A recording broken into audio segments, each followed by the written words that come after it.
पहला प्रश्न, वेदांत तथा अष्टावक्र गीता जैसे ग्रंथों द्वारा स्वाध्याय करके यह जाना कि जो पाने योग्य है वह पाया हुआ ही है, उसके लिए प्रयास करना भटकन। इस निष्ठा को गहन भी किया तो भी आत्मज्ञान क्यों नहीं हुआ? कृपया मार्गदर्शन करें। शास्त्र से जो समझ में आया वो तुम्हें समझ में आया ऐसा नहीं है। शब्द से जो समझ में आया वह तुम्हारी प्रतीति हो गई ऐसा नहीं। अष्टावक्र को सुन के बहुतों को ऐसा लगेगा कि अरे तो सब पाया ही हुआ है, लेकिन इससे मिल न जाएगा। अष्टावक्र को सुन के ही लगने से मिलने का क्या संबंध हो सकता है? ये प्रतीति तुम्हारी हो कि मिला ही हुआ है, ये एहसास तुम्हें हो, ये अनुभूति तुम्हारी हो, ये बौद्धिक निष्कर्ष न हो। बुद्धि तो बड़े जल्दी राजी हो जाती। इससे सरल बात और क्या होगी कि मिला ही हुआ है, चलो झंझट मिटी, अब कुछ खोजने की जरूरत नहीं, ध्यान की जरूरत नहीं, पूजा प्रार्थना की जरूरत नहीं, मिला ही हुआ है। बुद्धि इससे राजी हो जाती, इसलिए नहीं कि बुद्धि समझ गई, बुद्धि राजी हो जाती है क्योंकि मार्ग की अड़चन भी छूटी, साधन का श्रम भी छूटा, उपाय करने की जरूरत भी छूटी। फिर तुम चारों तरफ देखने लगते हो कि अरे अभी तक मिला नहीं। अगर बुद्धि को ही समझने से मिलना था तो फिर अध्यात्म के विश्वविद्यालय हो सकते थे। अध्यात्म का कोई विश्वविद्यालय नहीं,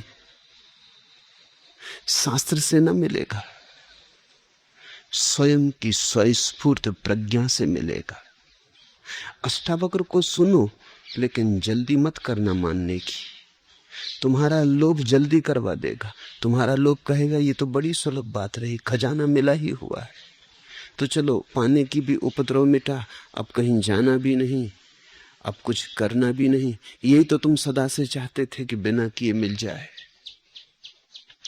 लेकिन ध्यान रखना, इस सबके पीछे पाने की आकांक्षा बनी ही हुई है, बिना किए मिल जाए। पहले सोचते थे करके मिलेगा, अब सोचते हो बिना किए मिल जाए। पाने की आकांक्षा बनी हुई है, इसलिए तो प्रश्न उठता है कि अभी तक आत्मज्ञान क्यों नहीं हुआ? जिसको समझ में आ गई बात, बाढ़ में जाए आत्मज्ञान, करना क्या है? अगर अष्टावक्र को समझ गए तो दूसरा प्रश्न उठ ही नहीं सकता। आत्मज्ञान नहीं मिला तो इसका अर्थ हुआ कि अष्टावक्र को मानने के साथ साथ आंख के कोने से देख रहे थे अभी तक मिला कि नहीं मिला। नजर अभी भी मिलने पे लगी थी। मेरे पास लोग आते, उनको मैं कहता हूं कि ध्यान जब तक न गहरा होगा, जब तक तुम कुछ मांग जारी रखोगे, जब तक तुम सोचोगे कुछ मिले, आनंद मिले, परमात्मा मिले, आत्मा मिले, तब तक ध्यान गहरा न होगा। क्योंकि लोभ की वृत्ति है जो मिलने की बात सोच रही। ये महत्वाकांक्षा है, ये राजनीति है, अभी धर्म नहीं हुआ। तो वो कहते हैं अच्छा तो अब बिना सोचे बैठेंगे, फिर तो मिलेगा ना। अंतर जरा भी नहीं पड़ा। वो इसके लिए भी राजी कि न सोचेंगे। चलो आप कहते हो मिलने के लिए यही उपाय है तो न सोचेंगे, लेकिन फिर मिलेगा ना। तुम लोभ से छूट नहीं पाते। अष्टावक्र को सुन के बड़े जल्दी बहुत लोग मान लेंगे कि चलो मिल गया। इतनी जल्दी अगर मिलता होता, और ऐसा नहीं है कि कोई बाधा है मिलने में, बाधा है तो तुम्हारी कामना की नासमझी है, तो बिल्कुल पास। ठीक अष्टावक्र कहते हैं मिला ही हुआ है, लेकिन ये मिला हुआ ही है तब समझ में आएगा जब पाने की सारी आकांक्षा विसर्जित हो जाएगी। तब तुम्हारी समग्रता से तुम जानोगे कि मिला हुआ है। अभी तो बुद्धि का खिलवाड़ हो जाता। अष्टावक्र जैसे महर्षि कहते हैं तो ठीक ही कहते होंगे, तुम जल्दी कर लेते मानने की। तुम्हारी श्रद्धा बड़ी नपुंसक है। तुम संदेह भी नहीं करते, तुम जल्दी मान लेते हो। शास्त्र के वचन पर इस देश में तो संदेह करने की आदत ही खो गई।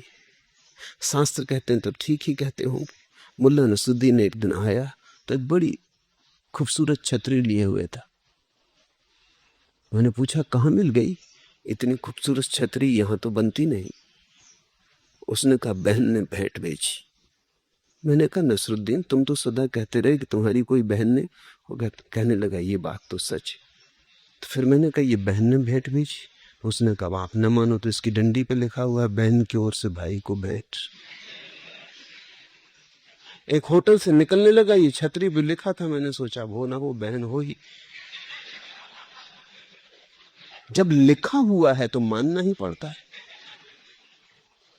और फिर ऐसे कोई पोपेरी ममेरी कोई चचेरी बहन शायद होगी। और फिर अध्यात्मवादी तो सदा से कहते हैं अपनी पत्नी को छोड़कर सभी को माता बहन समझो। लिखी हुई बात पर और फिर शास्त्र में लिखी हो छपी बात पर बड़े जल्दी श्रद्धा आती। कुछ बात कहो किसी से, वो कहता कहां लिखी, लिखा हुआ बता दो तो वो राजी हो जाता। जैसे लिखे होने में कोई बल, कितनी पुरानी तो लोग राजी हो जाते। जैसे सत्य का पुराना होने से कोई संबंध है। किसने कही? अष्टावक्र ने कही, बुद्ध ने कही, महावीर ने कही, तो फिर ठीक ही कही। तुम थोड़ा भी तो अपनी तरफ से थोड़ा भी इंच भर भी जागने का प्रयास नहीं करते। किसी ने कह दी तुमने मान ली, और फिर ऐसी सरल बात कि बिना कुछ किए मिल जाता है। कृष्णमूर्ति को मानने वाले 40 वर्षों से सुन रहे, करीब करीब वही के वे लोग, मिला कुछ भी नहीं। मेरे पास कभी कभी उनमें से कोई आता तो वो कहता है कि हमें पता है कि सब मिला ही हुआ है, मगर मिलता क्यों नहीं। हम कृष्णमूर्ति को सुनते हैं, बात समझ में आती कि सब मिला ही हुआ है। ये लोभी जन है, ये चाहते ही थे पहले से कि कोई श्रम ना करना पड़े, मुफ्त मिल जाए। इन्होंने कृष्णमूर्ति को नहीं सुना, ना अष्टावक्र को समझा है, इन्होंने अपने लोभ को सुना है। इन्होंने अपने लोभ के माध्यम से सुना है, फिर उन्होंने अपने हिसाब से व्याख्या कर ली। किसी मित्र ने पूछा है कि अब ध्यान करना बड़ा बेहुदा लगता है, 5-5 ध्यान और अष्टावक्र पे चल रही प्रवचन माला, बड़ा बेहुदा लगता है। ध्यान छोड़ने में कितनी सुगमता है, करने में कठिनता है। अष्टावक्र को भी जो मिला वो कुछ करके मिला ऐसा नहीं, लेकिन बिना कुछ किए मिला ऐसा भी नहीं।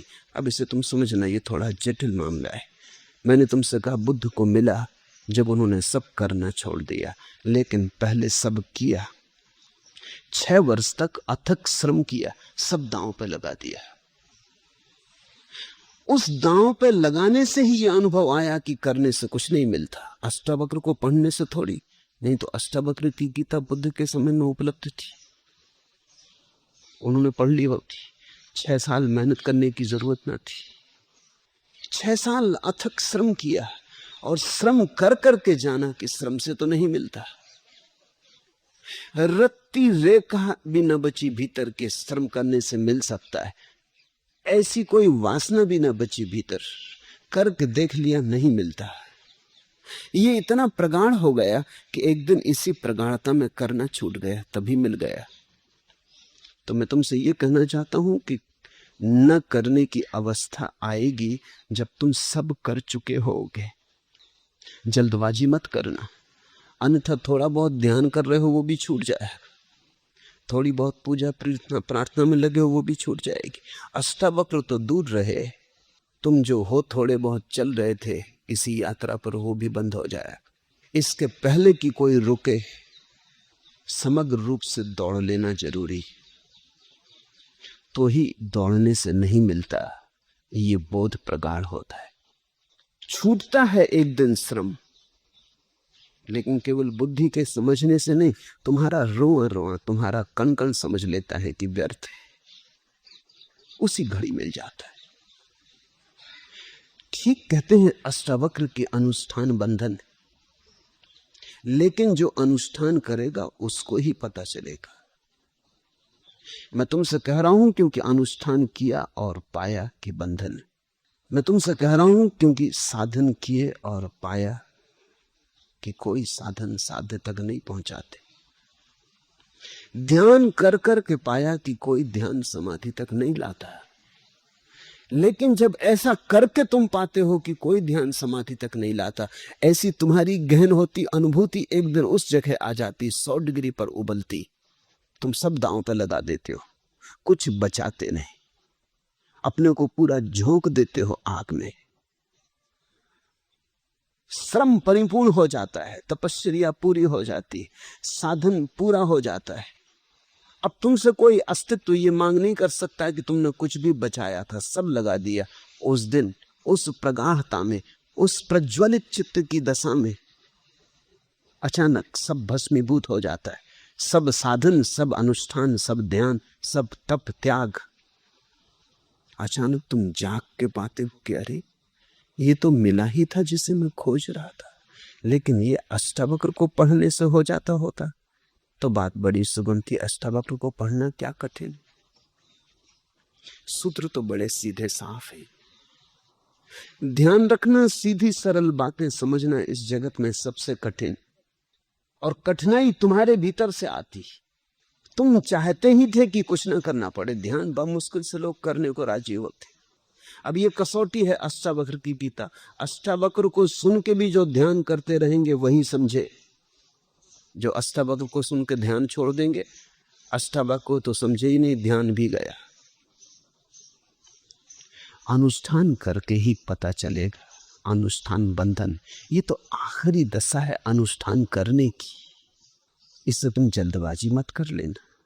वेदांत और अष्टावक्र जैसे ग्रंथों द्वारा स्वाध्याय करके ये जाना, स्वाध्याय करके कहीं किसी ने जाना, पठन पाठन करके किसी ने जाना, शास्त्र शब्दों को सीख लेने से किसी ने जाना।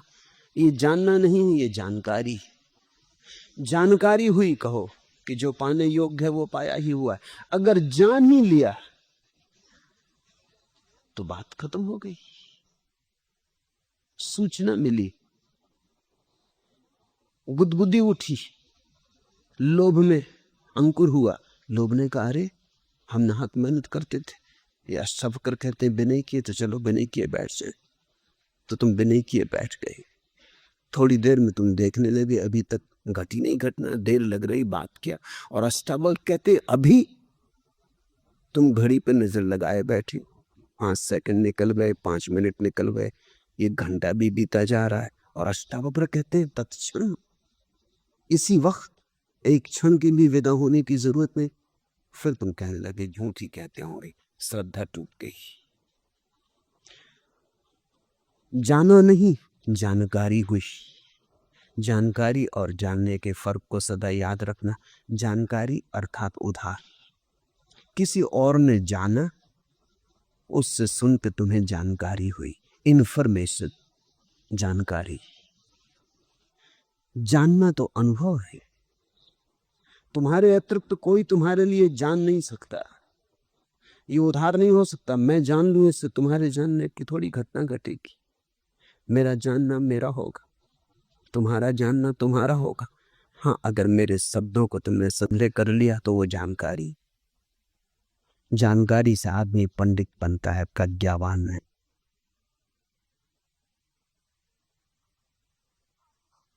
ज्ञान का बोझ इकट्ठा हो जाता है, ज्ञान की मुक्की नहीं, शब्दों का जाल खड़ा हो जाता है। सत्य का सौंदर्य नहीं, शब्द और घेर लेते हैं और बांध लेते हैं, इसलिए तुम पंडित को बड़ा बंधा हुआ पाओ। खुला आकाश का ये जाना कि जो पाने योग्य है वो पाया ही हुआ है। अगर जान ही लिया तो अब क्या पूछने को बचा। उसके लिए प्रयास भटकन है। अगर ये जान ही लिया अब और क्या पूछने को बचा। इस निष्ठा को गहन भी किया। ये निष्ठा या तो होती है या नहीं होती, इसको ज्ञान गहन करने का वो उपाय नहीं। गहन कैसे करोगे? निष्ठा होती है तो होती है, नहीं होती तो नहीं होती। गहन कैसे करोगे? क्या उपाय है निष्ठा को गहन करने का? संदेह को दबाओगे, संदेह की छाती पे बैठ जाओगे, क्या करोगे? संदेह को झुठलाओगे, मन में प्रश्न उठेंगे, नहीं सुनोगे, भीतर संदेह का कीड़ा काटेगा और कहेगा कि सुनो भी, कहीं बिना मिले बिना किए कुछ मिला है? बैठे बैठे कहीं कुछ हुआ है? कुछ करने से होता है, खाली बैठने से कहीं होता है? मुफ्त कहीं कुछ मिलता है? किन बातों में पड़े हो? किस भ्रांति में भटके हो? उठो, चलो, दौड़ो, अन्यथा जीवन निकल जाएगा। जीवन निकला ही जा रहा है। ऐसे बैठे बैठे मूर्ख की भांति समय मत कमाओ। ये संदेह उठेंगे, इनका क्या करोगे? इनको दबा लोगे, इनको झुठला दोगे, कहोगे कि नहीं सुनना चाहता, इनको अचेतन में फेंक दोगे, तलघरे में छिपा दोगे भीतर, इनके सामने आंख करके न देखोगे। क्या करोगे निष्ठा गहरा करने में? ऐसा ही कुछ करोगे, किसी तरह का दमन करोगे। ये निष्ठा झूठी होगी, इसके नीचे अविश्वास सुलगता होगा। ये निष्ठा ऊपर ऊपर होगी, इसकी झीनी चादर होगी ऊपर, भीतर अविश्वास के, संदेह के अंगाहे होगी। वो जल्दी ही इस निष्ठा को जला डालेगी। ये निष्ठा किसी भी काम की नहीं, इसको तुम गहरा नहीं कर सकते। निष्ठा होती है तो होती। ऐसा समझो कि कोई आदमी एक वर्तुल खींचे, आधा वर्तुल खींचे, तो क्या तुम उसे वर्तुल कहोगे? आधे वर्तुल को वर्तुल कहा जा सकता है? चाप कहते हैं, वर्तुल नहीं। वर्तुल तो तभी कहते हैं जब पूरा होता है। अधूरे वर्तुल का नाम वर्तुल नहीं, अधूरी श्रद्धा का नाम श्रद्धा नहीं, क्योंकि अधूरी श्रद्धा का अर्थ हुआ कि अधूरा अभी अविश्वास भी खड़ा है। वो जो आधी जगह खाली है, वहां कौन होगा? वहां संदेह होगा। संदेह के साथ श्रद्धा चल ही नहीं सकती। ये तो ऐसा हुआ कि एक पैर पूरब जा रहा, एक पैर पश्चिम जा रहा, तुम कहीं पहुंचोगे नहीं। ये तो ऐसा हुआ कि तुम दो नावों पे सवार हैं, एक इस किनारे की आ रही, एक उस किनारे जा रही, तुम पहुंचोगे कहां? संदेह की यात्रा अलग, श्रद्धा की यात्रा अलग। तुम दो नावों पे सवार हो। अधूरी श्रद्धा का क्या अर्थ, अधूरी निष्ठा का क्या अर्थ? कि आधा अविश्वास, आधा संदेह भी मौजूद है। श्रद्धा होती तो पूरी, नहीं होती तो नहीं होती। और एक और मजे की बात ध्यान रखना, इस जगत में जब भी श्रेष्ठ को निकृष्ट से मिलाओगे तो निकृष्ट कुछ भी नहीं खोता, श्रेष्ठ का कुछ खो जाता।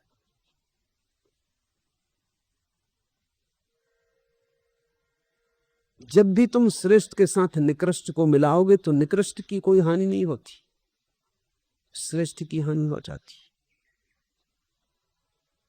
शुद्ध पकवान भोजन तैयार है, तुम जरा सी मुट्ठी भर गंदगी ला के डाल दो, तुम कहोगी ये पकवान का तो ढेर लगा है, मनो इसमें मुट्ठी भर गंदगी से क्या होता?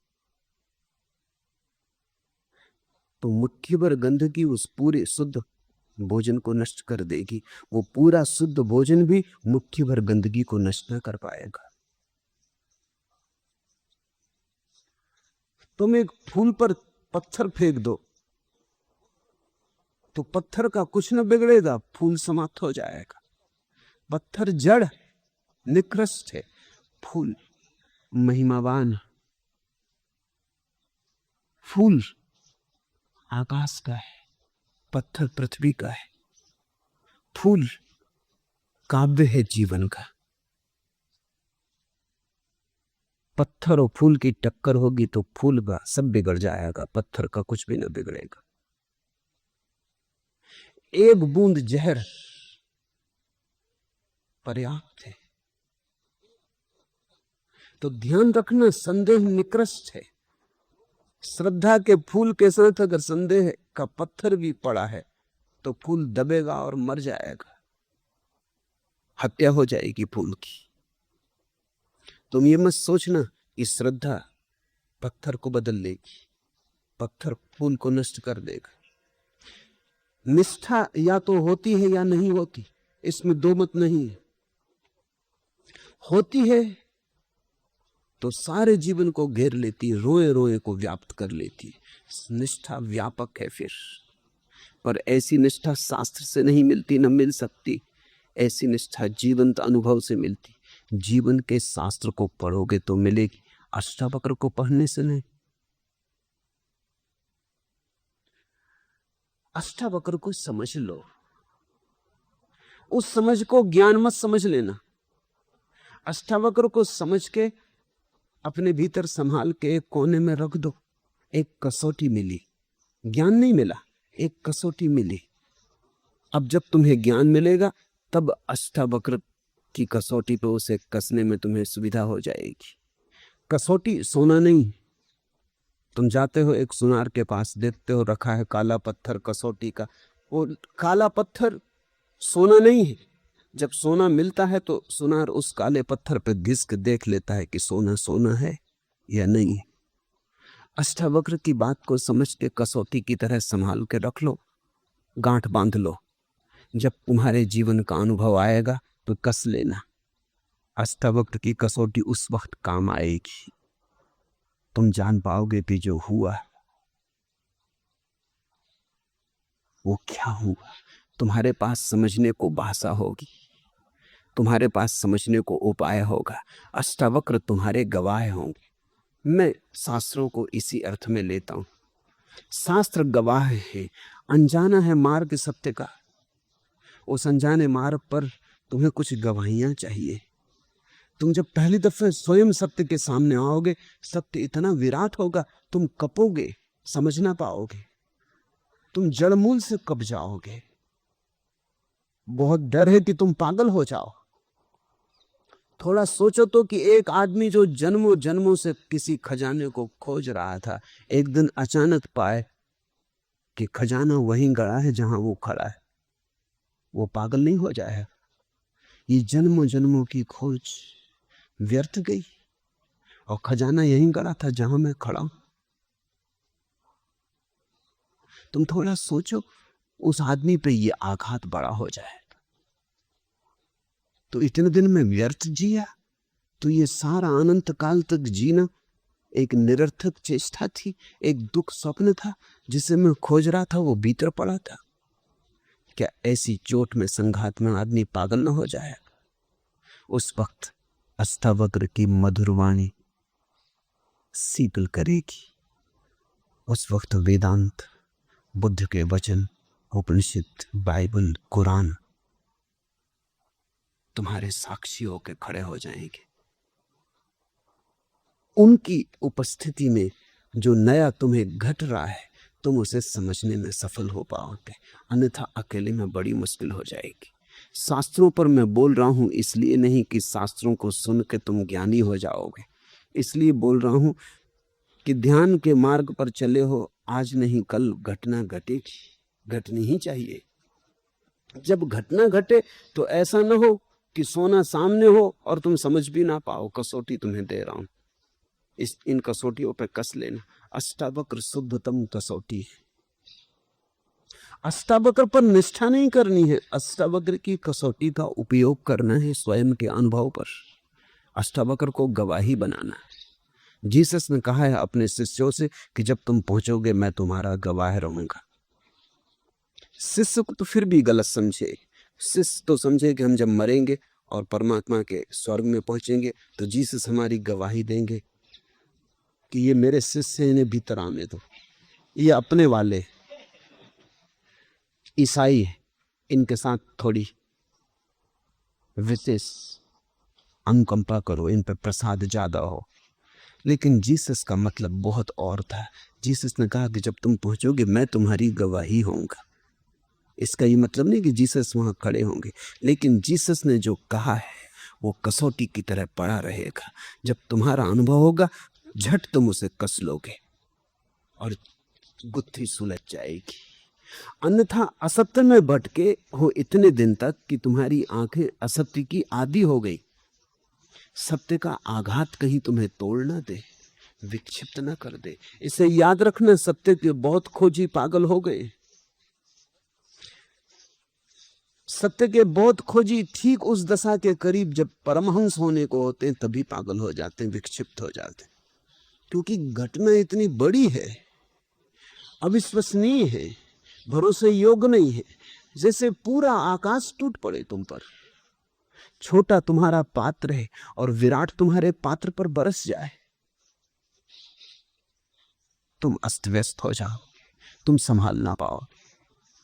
जैसे सूरज एकदम सामने आ जाए और तुम्हारी आंखें झपक आ जाएं, धुंधल का हो जाए, सूरज सामने हो अंधेरा हो जाए क्योंकि तुम्हारी आंखें बंद हो जाएं, उस घड़ी अष्टावक्र के वचन तुम्हें सूरज को समझने में उपयोगी हो जाएगी। उस समय तुम्हारे अचेतन में पड़ी अष्टावक्र की वाणी तत्क्षण मुखर हो जाएगी, गूंजने लगेंगे उपनिषद के वचन, गूंजने लगेगी गीता, गूंजने लगेगा कुरान, उठने लगेंगी आयतें। उनकी गंध तुम्हें आश्वस्त करेगी कि तुम घर आ गए हो, घबराने की कोई बात नहीं, ये विराट हो तुम। अष्टावक्र कहते तू व्यापक, तू विराट, तू विभु है, तू कर्म शून्य, तू शुद्ध बुद्ध, तू सिर्फ ब्रह्म स्वरूप है। ये वचन उस क्षण व्याख्या बनेंगे। इन पर निष्ठा करने मात्र से, इनको पकड़ लेने मात्र से तुम कहीं भी पहुंचोगे नहीं। और लोभ तुम्हारा भीतर खड़ा है कि आत्मज्ञान हुआ नहीं।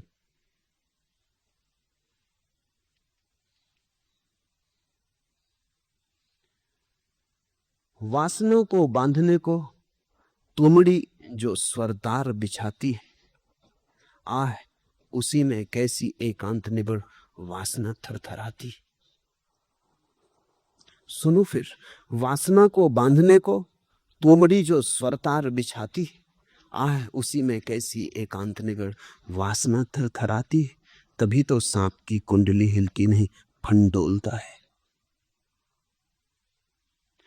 तुम वासना से मुक्त भी होना चाहते हो तो भी तुम वासना का ही जाल बिछाते हो।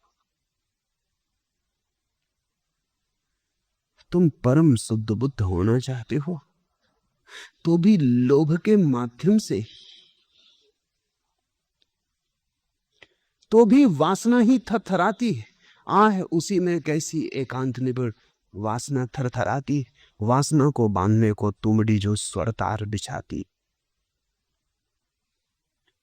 तुम परमात्मा को पाने चलते हो, लेकिन तुम्हारे पाने का ढंग वही है जो धन पाने वाले का होता है। तुम परमात्मा को पाने चलते हो, लेकिन तुम्हारी वासना कामना वही है जो पदार्थ को पाने वाले की होती। संसार को पाने वाले की जो दीवानगी होती है वही दीवानगी तुम्हारी। वासना विषय बदल लेती है, वासना नहीं बदलती। सुन के अष्टावक्र को तुम्हारी वासना कहती, अरे ये तो बड़ा शुभ हुआ, हमें पता ही न था कि जैसे हम खोज रहे हैं वो मिला ही हुआ, तब बस बैठ जाएं। फिर तुम प्रतीक्षा करते हो अब मिले, अब मिले, अब मिले। कैसी वासना थरथराती। अब मिले तो तुम समझे ही नहीं। फिर से सुनो अष्टावक्र को। अष्टावक्र कहते हैं मिला ही हुआ है। लेकिन इसे तुम कैसे सुनोगे, कैसे समझोगे? तुम्हारी वासना तो थरथरा रही। जब तक तुम अपनी वासना में दौड़ ना लो, दौड़ दौड़ के वासना की व्यर्थता देख ना लो, दौड़ो और गिरो और लहूलुहान ना हो जाओ, हाथ पैर ना तोड़ लो, तब तक तुम नहीं समझ पाओगे। वासना के अनुभव से जब वासना व्यर्थ हो जाती,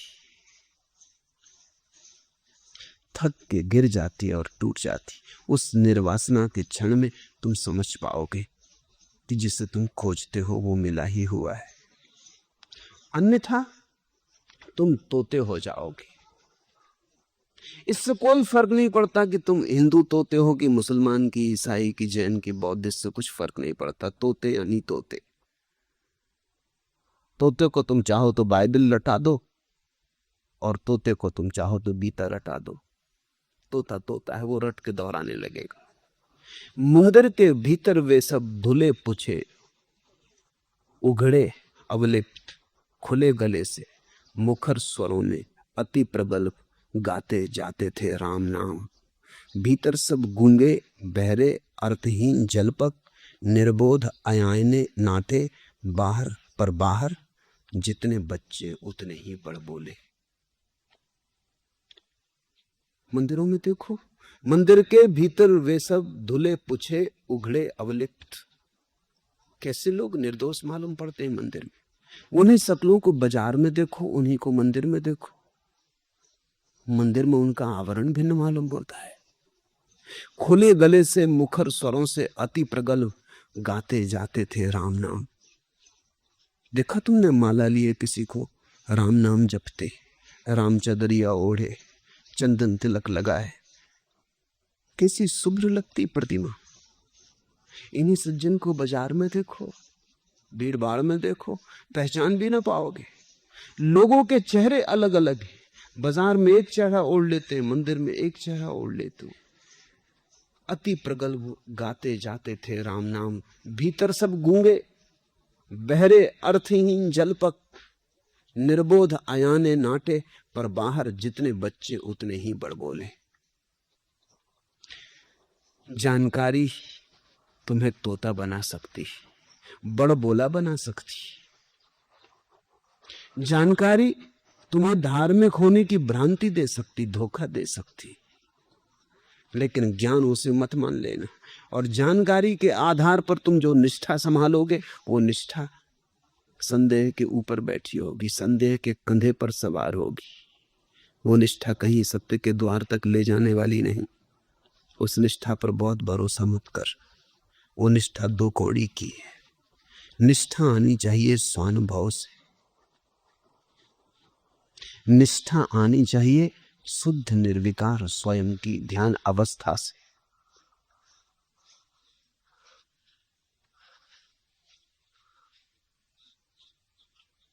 दूसरा प्रश्न, कल संध्या घूम रहा था कि अचानक आपका कल सुबह का पूरा प्रवचन मेरे रोम रोम में गूंजने लगा। दर्शक होकर दृश्यों की छवि निहार रहा था कि कहीं से दृष्टा की याद आ गई। दृष्टा का खेल भी जरा देर चला, लेकिन इसी बीच मेरे पैर लड़खड़ाने लगे और गिरने से बचने के लिए मैं सड़क के किनारे बैठ गया। और तभी न दृश्य रहा, न दर्शक रहा और न दृष्टा ही रहा। सब कुछ समाप्त हो गया और फिर भी कुछ था। कभी अंधेरा, कभी प्रकाश की आंख में चौनी चलती रही, लेकिन तभी से बेचैनी भी बढ़ गई और समझ में नहीं आया कि यह सब क्या है।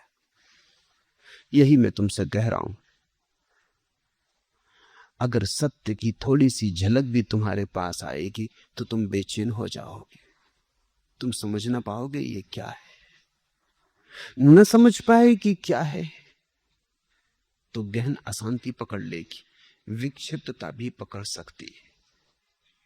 इसलिए बोलता हूं इन शास्त्रों पर, इसलिए रोज तुम्हें समझाया जाता हूं कि कहीं तुम्हारे अचेतन में जानकारी पड़ी रहे, और जब घटनाएं घटे तो तुम उनकी ठीक ठीक व्याख्या कर लो, सुलझा लो। अन्यथा तुम सुलझाओगे कैसे? तुम्हारे पास भाषा न होगी, शब्द न होंगे, समझने का कोई उपाय न होगा, मापदंड न होगा, तराजू न होगा। तुम तौलोगे कैसे? कसौटी न होगी, तुम परखोगे कैसे? पूछा है, मेरे रोम रोम में प्रवचन गूंजने लगा। दर्शक होकर दृश्यों की छवि निहार रहा था, कहीं से दृष्टा की याद आ गई। दृष्टा का खेल भी जरा देर चला, लेकिन इसी बीच मेरे पैर लड़खड़ाने लगे और गिरने से बचने के लिए मैं एक सड़क के किनारे बैठ गया। निश्चित ही ऐसा ही होता है। जब पहली दफा तुम्हें दृष्टा का थोड़ा सा बोध होगा, तुम लड़खड़ा जाओगे, तुम्हारी पूरी जिंदगी लड़खड़ा जाएगी, क्योंकि तुम्हारी पूरी जिंदगी ही दृष्टा के बिना खड़ी। ये नई घटना सब अस्त व्यस्त कर देगी। जैसे अंधे आदमी की अचानक आंख खुल जाए, थोड़ा सोचो वो चल पाएगा रास्ते पर? तो लड़खड़ा जाएगा। 40 साल 50 साल से अंधा था, लकड़ी के सहारे टटोल टटोल के चलता था। अंधे में चलने की धीरे धीरे क्षमता आ गई थी, अंधेपन के साथ ही कुशल हो गया था, आवाजें समझ लेता था, रास्तों के मोड़ पहचान में आ गए थे, कान के द्वारा आंख का काम लेना सीख गया था। 50 साल से सब ठीक व्यवस्थित हो गया था। एक जिंदगी है अंधे की, तुम उसकी कल्पना भी नहीं कर सकते। प्रकाश विहीन, रंग विहीन, रूप विहीन, आकार विहीन, सिर्फ ध्वनि के माध्यम पर टिकी। उसकी एक ही भाषा है, ध्वनि। तो उसी के आधार पर उसने अपना सारा जीवन संरचित कर लिया था। आज अचानक सुबह वो जा रहा है बाजार, उसकी अचानक आंख खुल जाए, थोड़ा सोचो क्या होगा। उसका सारा संसार झरझरा के गिर पड़ेगा, उसकी ध्वनि का सारा लोक एकदम अस्त व्यस्त हो जाएगा। ये घटना इतनी बड़ी होगी, आंख का खुलना, लोगों के चेहरे दिखाई पड़ने, रंग दिखाई पड़ने, सूरज की किरणें, धूप छांव, ये भीड़ भाड़, इतने लोग, बसें, कारें, साइकिलें, वो एकदम घबरा जाएगा। ये इतना बड़ा आघात होगा उसके ऊपर कि उसकी छोटी सी दुनिया जो ध्वनि के सहारे बनी थी, वो कहीं दब जाएगी, पिछड़ जाएगी, मर जाएगी, कुचल जाएगी। वो वहीं थरथरा के बैठ जाएगा, लड़खड़ाते गिर पड़ेगा, शायद घर ना आ सके या बेहोश हो जाए। और ये उदाहरण कुछ भी नहीं। जब तुम्हारे जीवन में दृष्टा का प्रवेश होगा, एक किरण भी दृष्टा की आएगी, तो ये उदाहरण कुछ भी नहीं है, वो घटना और भी बड़ी है। भीतर की आंख खुल रही, तुमने उस भीतर की आंख के बिना ही अपना एक संसार रच लिया है। अचानक वो भीतर की आंख खुलते ही तुम्हारे सारे संसार को गलत कर देगी। तुम चौंक के अवाक रह जाओगे। जिसने पूछा है ठीक ही पूछा, अनुभव से पूछा है। इसे ख्याल करना, प्रश्न दो तरह के होते हैं, एक तो सैद्धांतिक होते, उनका कोई बड़ा मूल्य नहीं होता। ये प्रश्न अनुभव का है। अनुभव से न हुआ होता तो ये प्रश्न बन ही नहीं सकता था। ये पैर लड़खड़ाए न होते तो ये प्रश्न बन नहीं सकता था। ये प्रश्न सीधे अनुभव का है। कहीं से दृष्टा की याद आ गई, गूंज रहे होंगे अष्टावक्र के वचन जो मैंने कहा था सुबह, उसकी गूंज बाकी रह गई होगी, उसकी सुगंध तुम्हारे भीतर उठ रही होगी, उसकी थोड़ी सी लकीरें कहीं उलझी रह गई होंगी। आ गई कहीं से दृष्टा की याद। दृष्टा का खेल थोड़ी देर चला,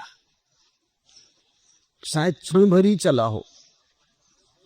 वो क्षण भी बहुत लंबा मालूम होता है जब खेल दृष्टा का चलता है, क्योंकि दृष्टा समयातीत है।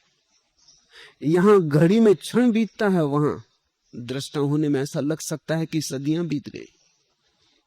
ये घड़ी वहां काम नहीं आती। ये घड़ी भीतर की आंख के लिए नहीं बनी। थोड़ी देर खेल चला, लेकिन इसी बीच मेरे पैर लड़खड़ाने लगे, जिनसे बचने के लिए मैं सड़क के किनारे बैठ गया। ये लड़खड़ाहट बताती है कि घटना घटी। प्रश्न पूछने वाले ने सुन के प्रश्न नहीं पूछा है, पढ़ के प्रश्न नहीं पूछा है, कुछ घटा।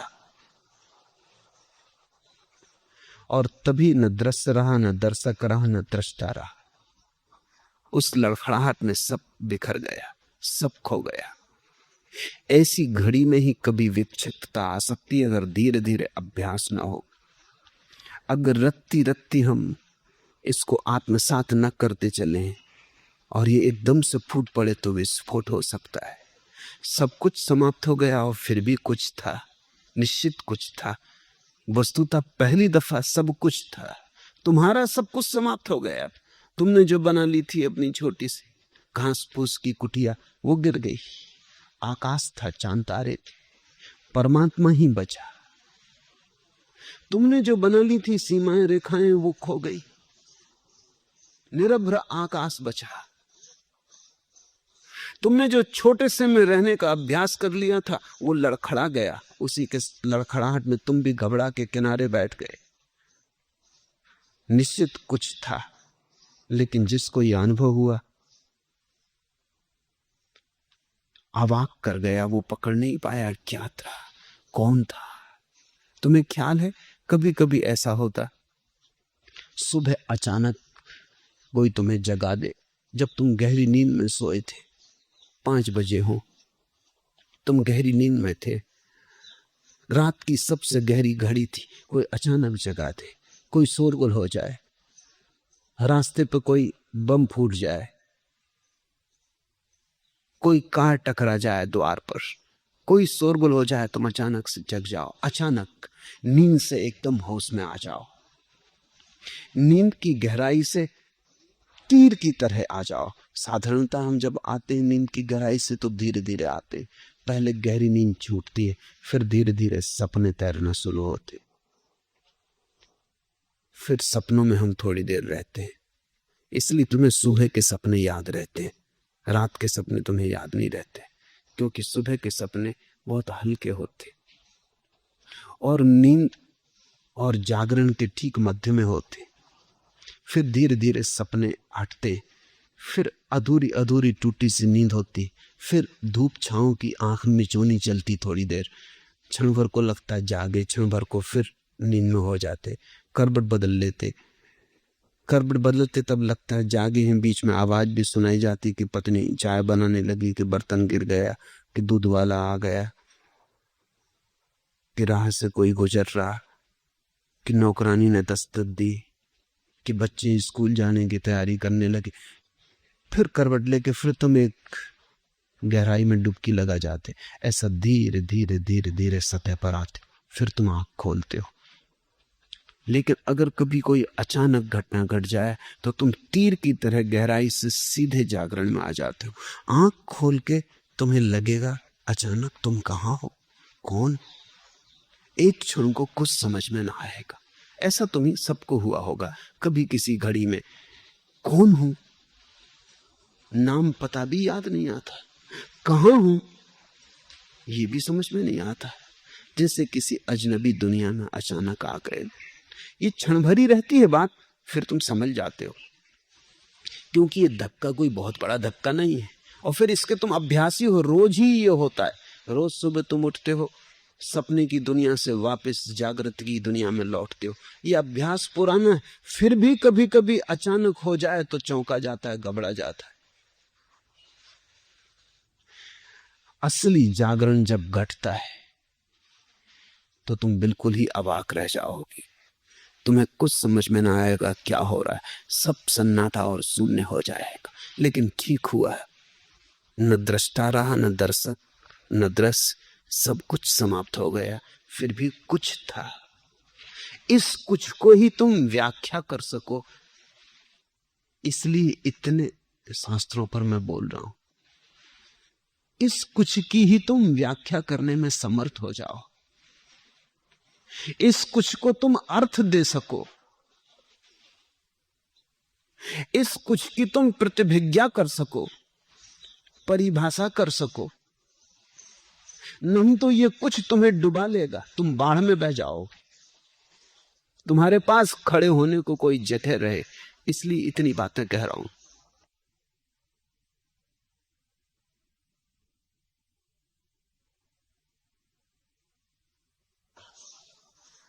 सब कुछ समाप्त हो गया, फिर भी कुछ था, कभी अंधेरा कभी प्रकाश की आंख में जोनी जलती रही,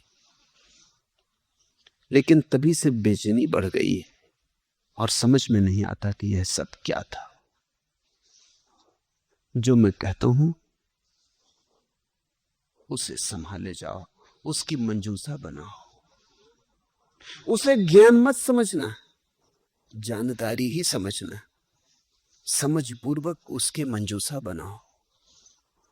फिर धीरे धीरे तुम पाओगे, जब जब अनुभव घटेगा, जो अनुभव घटेगा उस अनुभव को सुस्पष्ट सुविश्लिष्ट कर देने वाले मेरे शब्द तुम्हारे अचेतन से उठ के खड़े हो जाएंगे। मैं तुम्हारा साक्षी बन जाऊंगा, मैं तुम्हारा गवाह।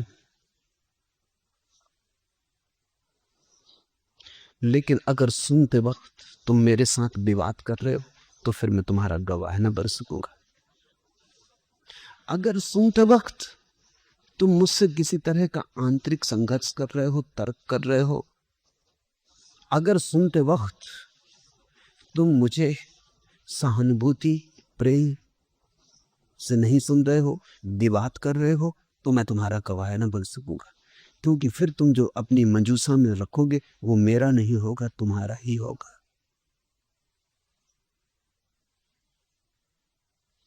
कल रात ऑस्ट्रेलिया से आए एक मनोवैज्ञानिक ने संन्यास लिया।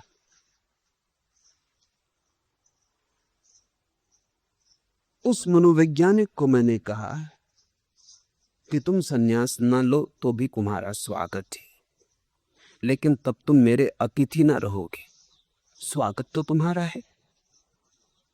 अगर तुम संन्यास ले लो तो भी स्वागत तुम्हारा है, पर तुम मेरे अतिथि भी हो गए।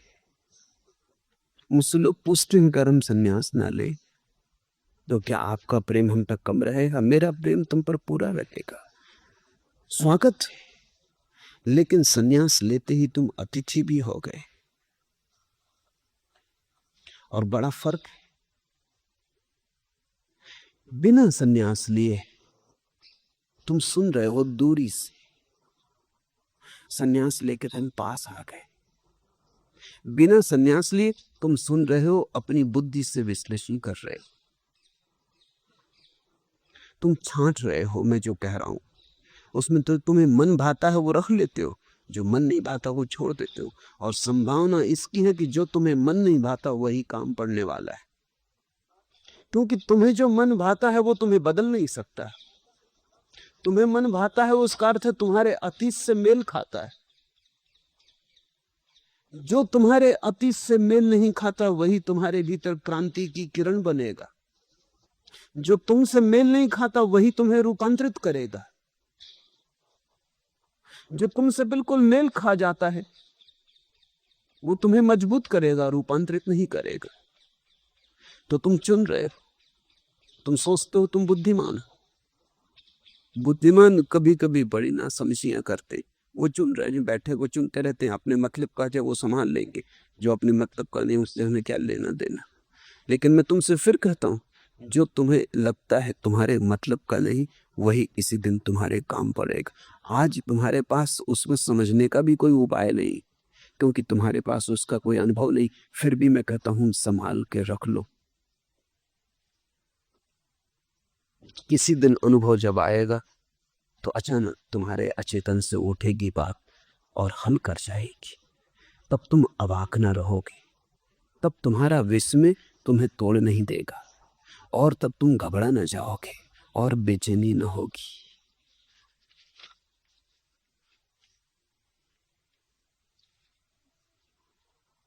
ऊपर ही ऊपर जो हवा ने गाया, देवदारू ने दोहराया, जो हिम चोटियों पर छलका, जो सांझ के आकाश से छलका, वह किसने पाया? जिसने आयत्त करने की आकांक्षा का हाथ बढ़ाया। वह तो मेरे दे दिए गए हृदय में उतरा, मेरे स्वीकारी आंसू में ढलका। वह अनजाना अनपहचाना ही आया। वह इन सबके और मेरे माध्यम से अपने में अपने को लाया, अपने में समाया। अकेला वह तेजो में है जहां उद्दीत बेबस झुक जाती है। वाणी तो क्या, सन्नाटे तक की गूंज वहां चुप जाती है। सुनो मुझे गहन आंसुओं से, सुनो मुझे हृदय से, सुनो मुझे प्रेम से, बुद्धि से नहीं, तर्क से नहीं। वही श्रद्धा और निष्ठा का अर्थ है। ऊपर ही ऊपर जो हवा ने गाया, जो देवदारू ने दोहराया, जो हिम चोटियों पर झलका, जो सांझ के आकाश से छलका, वह किसने पाया? क्या उसने जिसने आयत्त करने की आकांक्षा का हाथ बढ़ाया? नहीं। जहां आकांक्षा का हाथ बढ़ा वहां तो हाथ बड़ा छोटा हो गया।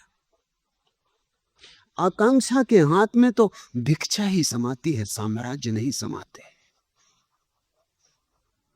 साम्राज्य समाने के लिए तो प्रेम से खुला हुआ हृदय चाहिए, भिक्षा का, वासना का पात्र नहीं। वह किसने पाया?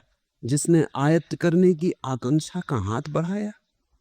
तो तुम मुझे यहां ऐसे सुन सकते हो कि चलो जो अपने मतलब का हो उसे उठा ले, अपनी झोली में संभाल ले, तो तुम आकांक्षा के हाथ से मेरे पास आ रहे हो। आकांक्षा तो भिक्षु, तो तुम कुछ थोड़ा बहुत ले जाओगे, लेकिन तुम जो ले जाओगे वो टेबल से गिरे रोटी के टुकड़े इत्यादि थी। तुम अतिथि ना हो पाए। सन्यास तुम्हें अतिथि बना देता है। आए वह तो मेरे दे दिए गए हृदय में उतरा, आए वह तो मेरे दे दिए गए हृदय में उतरा, मेरे स्वीकारी आंसू में ढलका, वह अनजाना अनपहचाना ही आया, वह इन सब के और मेरे माध्यम से अपने में अपने को लाया, अपने में समाया अकेला। वह तेजो में है जहां दीठ बेबस झुक जाती, वहां आंख तो झुक जाती, वाणी तो क्या सन्नाटे तक की गूंज वहां झुक जाती। उसके लिए तैयारी करो, उसके लिए हृदय को प्रेम से भरो, उसके लिए सहानुभूति से सुनना सीखो। और मैं तुमसे जो कह रहा हूं उसे मंजूषा में संजो, तो फिर बेचैनी न होगी। फिर वो उतरे अपरिचित अनजान, तुम उसे समझ पाओगे, तुम उसके गूढ़ स्वर को समझ पाओगे, तुम उसके सन्नाटे में डूबोगे नहीं, घबराओगे नहीं, मुक्त हो जाओगे। अन्यथा वो मौत जैसा लगेगा। परमात्मा अगर बिना समझे हुए आ जाए, तुम्हारे पास अगर समझने का कोई भी उपाय न हो, तो मौत जैसा लगेगा कि मरे। अगर तुम्हारे पास समझने का थोड़ा उपाय हो, थोड़ी तैयारी हो, तुमने सद्गुरुओं से कुछ सीखा हो, सत्संग किया हो, तो परमात्मा मोक्ष अन्यथा मृत्यु जैसा मालूम पड़ता है। और एक बार तुम घबरा गए तो तुम उस तरफ जाना बंद कर दोगे। एक बार तुम बहुत भयभीत हो गए तो तुम्हारा रोआ रोआ डरने लगेगा। तुम और सब जगह जाओगे, वहां ना जाओगे जहां ऐसा भय, जहां हाथ पैर लड़खड़ा जाएं, जहां राह के किनारे बैठ जाना पड़े, जहां सब धूमिल हो जाए, सब खोता मालूम पड़े, कुछ अज्ञात अनजाना शेष रहे और घबराए और बेचैनी दे, फिर तुम वहां न जाओगे। रविन्द्रनाथ का गीत है कि मैं परमात्मा को खोजता था अनेक जन्मों से, बहुत खोजा, मिला नहीं। कभी कभी दूर, बहुत दूर चांद तारों पर उसकी झलक दिखाई पड़ जाती थी। आशा बंधी रही, खोजता रहा। फिर एक दिन संयोग और सौभाग्य उसके द्वार पे पहुंच गए। तख्ती लगी थी, यही रहा घर भगवान का। चढ़ गया सीढ़ियां एक छलांग, जन्मों जन्मों की यात्रा पूरी हुई थी। अहोभाग्य, हाथ में सांकल लेके बजाने को ही था कि तब एक भय पकड़ा। अगर वो मिल गया तो फिर मैं क्या करूंगा? अब तक परमात्मा को खोजना ही तो मेरा कुल कृत्य था। अब तक इसी सहारे जिया, यही थी मेरी जीवन यात्रा। तो परमात्मा अगर मिल गया तो वो तो मृत्यु हो जाएगी। फिर मेरे जीवन का क्या? फिर मेरी यात्रा कहां? फिर कहां जाना है? किसको पाना है? क्या खोजना है? फिर तो कुछ भी ना बचेगा। तो बहुत घबरा गया, छोड़ दी सांकल आहिस्ता से कि कहीं आवाज ना हो जाए, कहीं वो द्वार खोल ही ना दे। जूते हाथ में ले ली, भागा। तो तब से भाग रहा हूं, अब भी खोजता हूं। रविन्द्रनाथ ने लिखा है उस गीत में, अब भी खोजता हूं परमात्मा को, हालांकि मुझे पता है उसका घर कहां है। उस जगह को भर छोड़ के सब जगह खोजता हूं, क्योंकि खोजना ही जीवन है। उस जगह भर जाने से बचता हूं, उस घर की तरफ भर नहीं जाता, वहां से किनारा काट लेता हूं और सब जगह पूछता फिरता हूं परमात्मा कहाँ है। और मुझे पता है कि परमात्मा कहाँ है। मेरे देखे बहुत लोग अनंत जन्मों की यात्रा में कई बार उस घर के करीब पहुंच गए, लेकिन घबरा गए। ऐसे घबरा गए कि सब भूल गया, वो घबराहट नहीं भूली है अभी तक। इसलिए लोग ध्यान करने को आसानी से उत्सुक नहीं हो। ध्यान वगैरह की बात से ही लोग डरते हैं, बचते हैं। परमात्मा शब्द का औपचारिक उपयोग कर लेते हैं, लेकिन परमात्मा को कभी जीवन की गहरी खोज नहीं बनने देते। मंदिर मस्जिद हो आते हैं, सामाजिक औपचारिकता है, लोकाचार, जाना चाहिए इसलिए चले जाते, लेकिन कभी मंदिर को मस्जिद को हृदय में नहीं बसने देते, उतना खतरा मोल नहीं लेते, दूर दूर रखते हैं परमात्मा को। उसका कारण होगा कहीं किसी गहन अनुभव में, कहीं छिपी किसी गहरी स्मृति में कोई भय का अनुभव छिपा है। कभी लड़खड़ा गए होंगे उसके घर के पास। अब जिन मित्र को यह अनुभव हुआ है, अगर वो ठीक से न समझें तो घबराने लगे। अब रास्ते पर ऐसा घबरा के बैठ जाना, हाथ पैर कब जाना, हृदय का जोर से धड़कने लगना, श्वास का बेतहासा चलने लगना, कुछ से कुछ हो जाए, ऐसे ध्यान से दूर ही रहना अच्छा। ये तो झंझट की बात है। फिर लौट आए सो ठीक, अगर न लौट पाए तो, अगर ऐसे ही बैठे रह जाएं रास्ते के किनारे तो लोग पागल समझ लेंगे। घड़ी तो ठीक, फिर पुलिस आ जाएगी, फिर पास पड़ोस के लोग कहेंगे अब इनको उठाओ अस्पताल भेजो, क्या हो गया। चिकित्सक इंजेक्शन देने लगेंगे कि इनका होश खो गया, कि मस्तिष्क खराब हो गया। मेरे एक मित्र ने लिखा है, सन्यासी है, कि यहां से गए तो नाचते हुए आनंदित होके गए। घर के लोगों ने कभी उन्हें नाचते और आनंदित तो देखा नहीं था। जब वो घर नाच से आनंदित पहुंचे, लोगों ने समझा पागल हो गए। घर के लोगों ने एकदम दौड़ के उनको पकड़ लिया कि बैठो, क्या हो गया तुमको। अरे उनका मुझे कुछ हुआ नहीं, मैं बड़ा प्रसन्न हूं, आनंद। वो जितने ज्ञान की बातें करें घर के लोग, उतने संदिग्ध हुए कि गड़बड़ हो गई। उन्हें घर से न निकलने दे, जबरदस्ती उनको अस्पताल में भर्ती करवा दिया। उनका पत्र आया कि मैं बड़ा हंस रहा हूं यहाँ अस्पताल में, ये खूब मजा है। मैं दुखी था, मुझे कोई अस्पताल न लाया, अब मैं प्रसन्न हूं तो लोग मुझे अस्पताल ले आए। मैं देख रहा हूं खेत, मगर वो समझते हैं कि मैं पागल हूं, और जितना वो मुझे समझते हैं कि पागल हूं, उतनी मुझे हंसी आती। जितनी मुझे हंसी आती वो समझते हैं बिल्कुल गए काम से। ठीक हुआ जो पूछ लिया। घबराना मत, ये अनुभव धीरे धीरे शांत हो जाएगा। साक्षी भाव रखना, ऐसा स्वाभाविक है।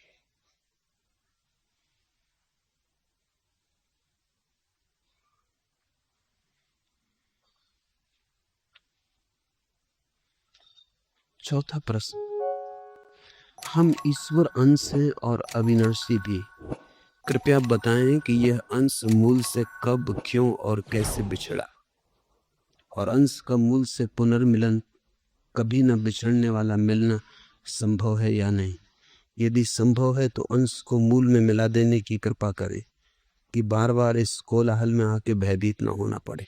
देखिए फर्क, अभी एक प्रश्न था, वो अनुभव का था, ये प्रश्न शास्त्रीय। हम ईश्वर अंश हैं और अविनाशी भी, ये तुम्हें पता है, सुन लिया, पढ़ लिया, और अहंकार को तृप्ति देता है, मान भी लिया। इससे बड़े अहंकार को तृप्ति देनी और क्या बात हो सकती। हम ईश्वर अंश, ईश्वर है, ब्रह्म है, अविनाशी है, यही तो तुम चाहते हो, यही तो अहंकार की खोज। यही तो तुम्हारी गहरी से गहरी आकांक्षा है कि अविनाशी हो जाओ, ईश्वर अंश हो जाओ, ब्रह्म स्वरूप हो जाओ, सारे जगत के मालिक हो जाओ। हम ईश्वर अंश हैं और अविनाशी भी, ऐसा तुम्हें पता है? अगर तुम्हें पता है तो प्रश्न की कोई जरूरत नहीं। अगर तुम्हें पता नहीं है तो ये बात लिखनी व्यर्थ है, फिर प्रश्न ही लिखना काफी है। कृपया बताएं कि ये अंश मूल से कब, क्यों और कैसे बिछड़ा। ये पांडित्य के प्रश्न। कब, समय, तारीख, तिथि चाहिए। क्या करोगे? अगर मैं तिथि भी बता दूं उससे क्या अंतर पड़ेगा? संवत बता दूं, समय बता दूं कि ठीक सुबह 6 बजे फला फला दिन, उससे क्या फर्क पड़ेगा? उससे तुम्हारे जीवन में क्या क्रांति होगी? तुम्हें क्या मिलेगा? कब, क्यों और कैसे बिछड़ा? अगर तुम्हें पता है कि तुम ईश्वर अंश हो तो तुम्हें पता होगा कि बिछड़ा कभी भी नहीं। तुमने बिछड़ने का सपना देखा, बिछड़ा कभी भी नहीं, क्योंकि अंश बिछड़ कैसे सकता है? अंश तो अंशी के साथ ही होता है। तुम्हें याद भूल गई हो, बिछड़न नहीं हो सकती, विस्मृति हो सकती। बिछुड़ने का तो उपाय ही नहीं है। हम जो हैं वही हैं, चाहे हम भूल जाएं, विस्मरण कर दें, चाहे हम याद कर लें। सारा भेद विस्मृति और स्मृति का है। मूल से कब, क्यों और कैसे बिछड़ा। बिछड़ा होता तो हम बता देते कि कब, क्यों और कैसे बिछड़ा। बिछड़ा नहीं। रात तुम सोए, तुमने सपना देखा कि सपने में तुम घोड़े हो गए। अब सुबह तुम पूछो कि हम घोड़े क्यों, कैसे, कब हुए, तो बहुत मुश्किल की बात है। क्यों घोड़े हुए? हुए ही नहीं। पहली तो बात, हो गए होते तो पूछने वाला बचता। घोड़े तो नहीं पूछते। तुम कभी हुए नहीं, सिर्फ सपना देखा। सुबह जाग के तुमने पाया कि अरे खूब सपना देखा। जब तुम सपना देख रहे थे तब भी तुम घोड़े नहीं थे, याद रखना। हालांकि तुम बिल्कुल ही लिप्त हो गए थे उस भाव में कि घोड़ा हो गया। यही तो अष्टावक्र की मूल धारणा है। अष्टावक्र कहते हैं जिस बात से भी तुम अपने मैं भाव को जोड़ लोगे वही हो जाओगे। देहाभिमान तो देह हो गए, कहा मैं देह हूं तो देह हो गए। ब्रह्माभिमान, कहा कि मैं ब्रह्म हूं तो ब्रह्म हो गए। तुम जिससे अपने मैं को जोड़ लेते हो वही हो जाते हो। सपने में तुमने घोड़े से जोड़ लिया, तुम घोड़े हो गए। अभी तुमने शरीर से जोड़ लिया तो तुम आदमी हो गए। लेकिन तुम हुए कभी भी नहीं हो तो तुम वही जो तुम हो। जस के तस, वैसे के वैसे। तुम्हारे स्वभाव में तो कहीं कोई अंतर नहीं पड़ा है। इसलिए इस तरह के प्रश्न अर्थहीन है, और इस तरह के प्रश्न पूछने में समय मत कमाओ। और इस तरह के प्रश्नों के जो उत्तर देते हैं वो तुमसे भी ज्यादा ना समझ। ज़ैन फकीर बोकुजू के जीवन में उल्लेख है, एक दिन सुबह उठा और उठ के उसने अपने प्रधान शिष्य को बुलाया और कहा कि सुनो, मैंने रात एक सपना देखा, उसकी तुम व्याख्या कर सकोगे? उस शिष्य ने कहा कि रुके, मैं थोड़ा पानी ले आऊं, आप हाथ मुंह पहले धो ले। वो मटकी में पानी भर लाया और गुरु का उसने हाथ मुंह धुलवा दिया। जब वो हाथ मुंह धुला रहा था तभी दूसरा शिष्य पास से गुजरता था। गुरु ने कहा सुनो, मैंने रात एक सपना देखा, तुम उसकी व्याख्या करोगे? उसने कहा कि ठहर, एक कप चाय ले लेना, आपके लिए अच्छा रहे। वो एक कप चाय ले आए। गुरु खूब हंसने लगा। उसने कहा कि अगर तुमने व्याख्या की होती मेरे सपने की तो मार के बाहर निकाल देता। सपने की क्या व्याख्या? अब देख भी लिया, जाग भी गया, अब छोड़ो पंचायत। शिष्यों ने बिल्कुल ठीक उत्तर दिए। वो कसौटी, वो परीक्षा थी उनकी, वो परीक्षा का क्षण आ गया था। एक शिष्य पानी ले आया कि आप हाथ मुंह धो लें। सपना गया, हम मामला खत्म करें। अब और व्याख्या क्या करनी? सपना सपना था, बात खत्म हो गई। व्याख्या क्या करनी? व्याख्या सत्य की होती, सपनों की थोड़ी। झूठ की क्या व्याख्या हो सकती है? जो हो ही नहीं उसकी क्या व्याख्या हो सकती है? इतना काफी है कि जान लिया सपना था, हाथ मुंह धो ले, अब बाहर आ ही जाए। जब आ ही गए, दूसरे युवक ने भी ठीक किया कि चाय ले आया कि हाथ मुंह तो धुल गया, लेकिन लगता है थोड़ी नींद बाकी, आप ठीक से चाय पी लें, बिल्कुल जाग जाएं। यही मैं तुमसे कहता हूं, हाथ मुंह धो लो, चाय पी लो।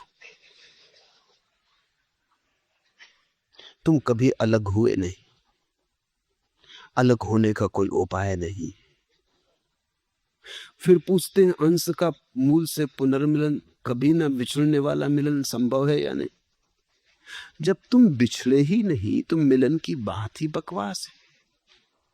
इसलिए तो अष्टावक्र कहते हैं कि मुक्ति का अनुष्ठान, मुक्ति का बंधन। वो क्या कह रहे हैं? वो ये कह रहे हैं जिससे तुम कभी अलग ही नहीं हुए, उससे मिलने की योजना तो हद हो गई पागलपन की। तो ये योजना ही तुम्हें मिलने ना देखी। थोड़ा सोचो, अगर तुम अपने घर के बाहर कभी गए ही नहीं तो घर लौटने की चेष्टा तुम्हें जागने न देखी। एक शराबी रात घर लौटा, ज्यादा पी गया, दरवाजे पर टटोल के तो देखा, लेकिन समझ में ना आया अपना मकान है। उसकी मां ने दरवाजा खोला तो उसने कहा, हे बूढ़ी मां, मुझे मेरा घर का पता बताते। वो बूढ़ी कहने लगी, तू मेरा बेटा है, मैं तेरी मां हूं पागल, ये तेरा घर है। उसने कहा कि मुझे भरमाओ मत, मुझे भटकाओ मत। इतना मुझे पक्का है कि घर यहीं कहीं है, लेकिन कहां? मोहल्ले के लोग इकट्ठे हो गए, लोग समझाने लगे। अब शराबी को समझाने की जरूरत नहीं होती। शराबी को जो समझाएं वो भी शराब पिए। वो समझाने लगे कि यही तेरा घर है, सिद्ध करने लगे, प्रमाण जुटाने लगे कि देख ये देख। इतनी बात समझ ही नहीं रहे कि वो आदमी शराब पिए, कहां प्रमाण? उसे न मालूम क्या क्या दिखाई पड़ रहा है जिसकी तुम सोच भी नहीं कर सकते। जो तुम्हें दिखाई पड़ रहा है उसे दिखाई पड़ ही नहीं रहा, वो किसी दूसरे लोक में है। वो अपनी मां को नहीं पहचान रहा, क्या खाक अपने घर को पहचानेगा? वो अपने को नहीं पहचान रहा, वो क्या किसी और को पहचानेगा? उसके पीछे एक दूसरा शराबी आया, वो अपनी बैलगाड़ी जोते चला आ रहा, तो उसने कहा कि तू मेरी बैलगाड़ी में बैठ, मैं तुझे पहुंचा दूंगा तेरे घर। उसने कहा कि ये आदमी ठीक मालूम होता। सदगुरु मिल गए। ये सब तो ना समझते। हम पूछते हैं हमारा घर कहाँ है, बस वो एक ही रट लगाए हुए कि यही तेरा घर। हम क्या अंधे? ये आदमी सदगुरु है। तुम ध्यान रखना, तुम गलत प्रश्न पूछोगे, तुम गलत गुरुओं के जाल में पड़ जाओगे। एक बार तुमने गलत प्रश्न पूछा तो कोई ना कोई गलत उत्तर देने वाला मिल ही जाएगा। ये जीवन का नियम है। पूछो कि उत्तर देने वाला तैयार है। सच तो ये कि तुम न पूछो तो उत्तर देने वाले तैयार, वो तुम्हें खोज ही रहे। इस तरह के प्रश्न पूछ के तुम केवल उलझनों में अपने को डालने का आयोजन करते हो। क्या पुनर्मिलन संभव है? बिछड़न हुई ही नहीं, विदा कभी ली ही नहीं, पुनर्मिलन की बात ही क्या करनी? और फिर पूछते हैं कि क्या न बिछुड़ने वाला मिलन संभव? कहीं ऐसा ना हो कि मिलन हो फिर बिछड़ जाए। ये सारी बातें सार्थक मालूम पड़ती है क्योंकि हमें याद ही नहीं कि हम कौन। परमात्मा अगर भिन्न हो तो ये बातें सब सच हैं। परमात्मा तुम्हारा स्वभाव है। स्वभाव को भूल सकते हैं, ये भी हमारे स्वभाव में है कि हम स्वभाव को भूल सकते। एक मित्र ने पूछा कि अगर आत्मा शुद्ध बुद्ध है और आत्मा अगर मुक्त है, और आत्मा अगर असीम ऊर्जा है, परम स्वतंत्रता है, तो फिर वासना का जन्म कैसे हुआ? यह भी आत्मा की स्वतंत्रता है कि अगर वासना करना चाहे तो कर सकती। अगर आत्मा वासना न कर सके तो परतंत्र हो जाएगी। थोड़ा सोचो, संसार तुम्हारी स्वतंत्रता है, तुमने चाहा तो हो गया, तुम्हारी चाह मुक्त है। तुम चाहो तो अभी ना हो जाए, तुम चाहो तो अभी फिर हो जाए। तो मैं तुमसे ये नहीं कह सकता कि न बिछुड़ने वाला मिलन कैसे होगा।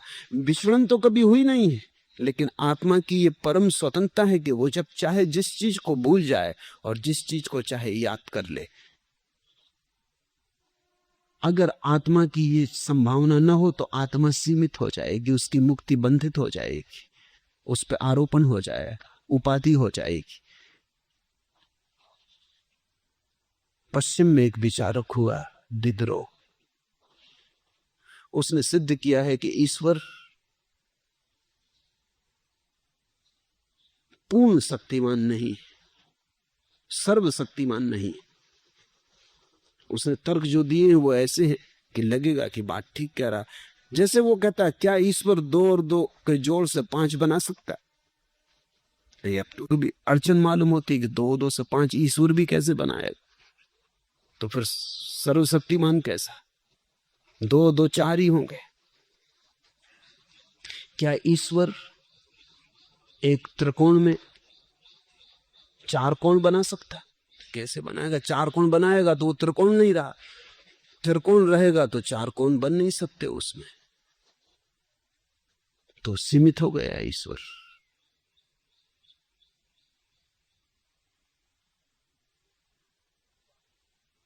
ईसाइयों की जो ईश्वर के बाबत धारणा है उसको तो दिदरो ने झिझकोर दिया, लेकिन अगर दिदरो को भारतीयों की धारणा पता होती तो मुश्किल में पड़ जाता। वो कहते कि यही तो सारा उपद्रव है कि ईश्वर की स्वतंत्रता ऐसी को 2 2 5 बना देता, 2 2 3 बना देता। इसी को तो हम माया कहते, जिसमें 2 2 5 हो जाते हैं, 2 2 3 हो जाते हैं। जब 2 2 4 हो गए, माया के बाहर हो गए। यहां त्रिकोण चतुर्भुज जैसे बैठे,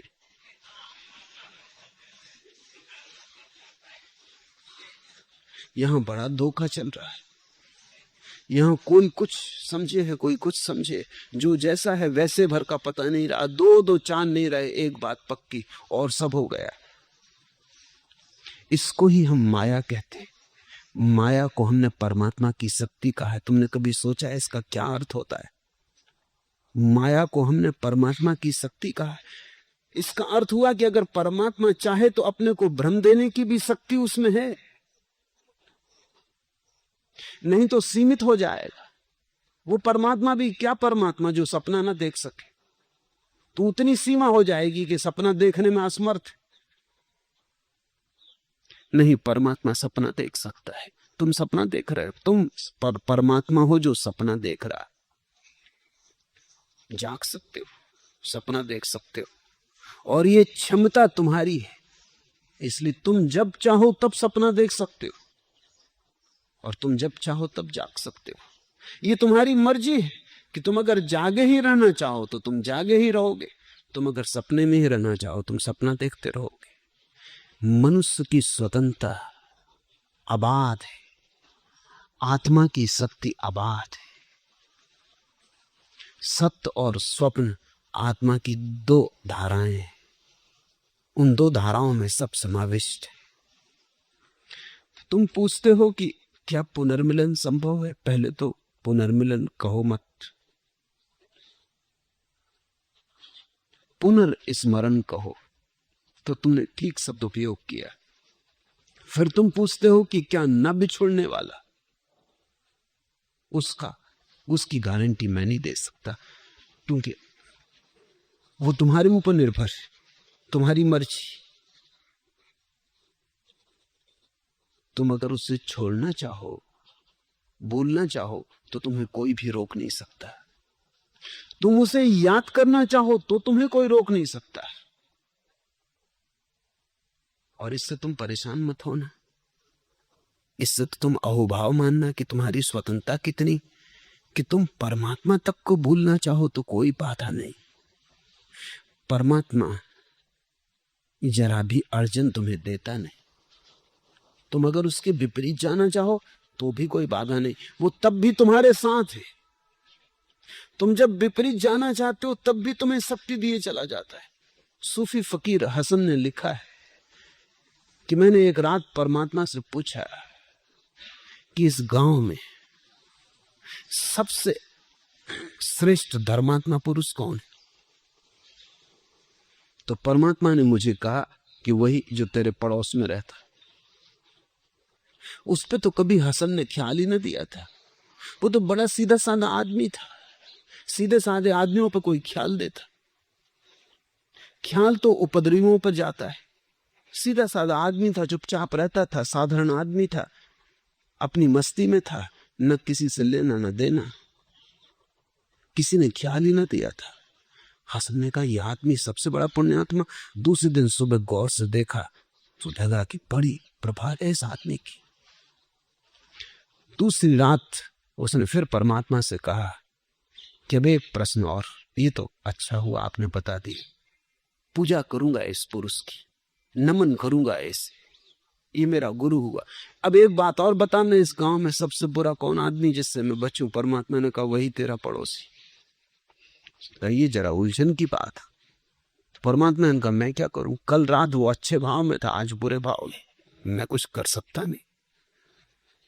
कल सुबह मैं कह नहीं सकता कि क्या हालत होगी, वो फिर अच्छे भाव में आ सकता। आत्मा परम स्वतंत्र है, उसमें कोई बंधन नहीं है। इस परम स्वतंत्रता को ही हम मोक्ष कहते हैं।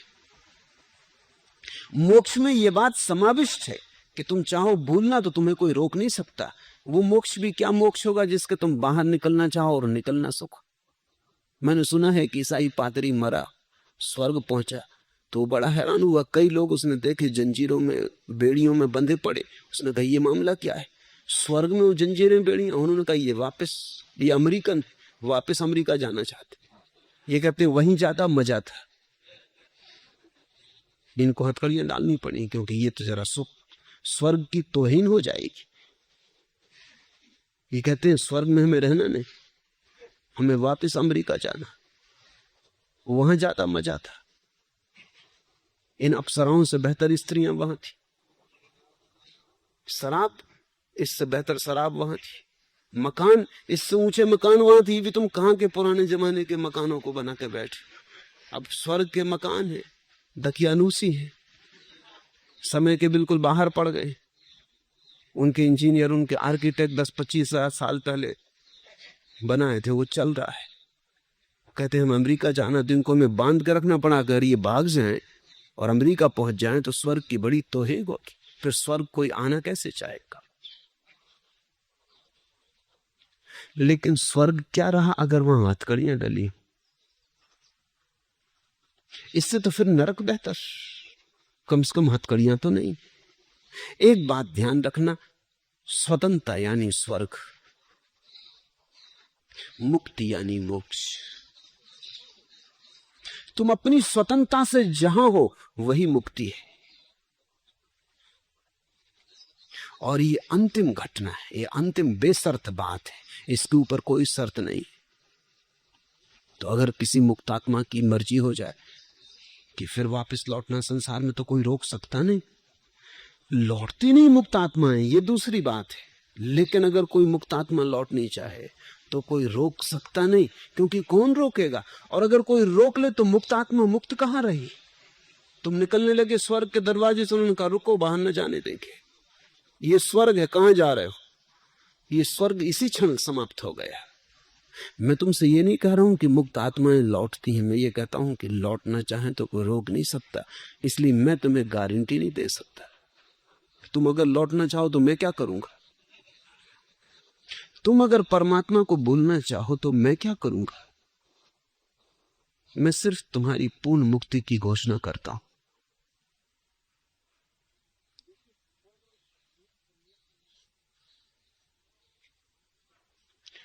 यदि संभव हो तो अंश को मूल से मिला देने की कृपा कर ली।